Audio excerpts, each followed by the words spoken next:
শাপলা চত্বর গণহত্যার ঘটনায় ৫৮ জনের পরিচয় শনাক্ত করা হয়েছে বলে জানিয়েছেন চিফ প্রসিকিউটর আমিনুল ইসলাম। বলেন, মামলায় প্রধান আসামি করা হবে শেখ হাসিনাকে। মঙ্গলবার দুপুরে আন্তর্জাতিক অপরাধ ট্রাইব্যুনালে সাংবাদিকদের সঙ্গে আলাপকালে এসব কথা বলেন তিনি।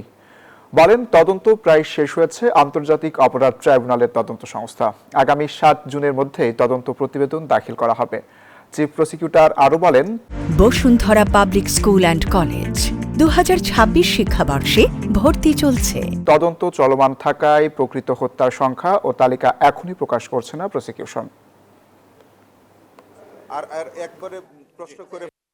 সব মিলিয়ে আমরা এই পর্যন্ত প্রায় ৫৮ জনের নিহত হওয়ার ঘটনা আমরা শনাক্ত করতে পেরেছি। তাদের পরিচয় আমরা পেয়েছি। কয়েকজনের পোস্টমর্টেম রিপোর্ট তৎকালীন সময় হয়েছে, অধিকাংশ হয়নি। তৎকালীন সরকারের উদ্দেশ্য ছিল যে এই ইসলামিক এই গ্রুপটাকে বা এই সংগঠনটাকে হয়তো একেবারেই নিধন করে দেয়া।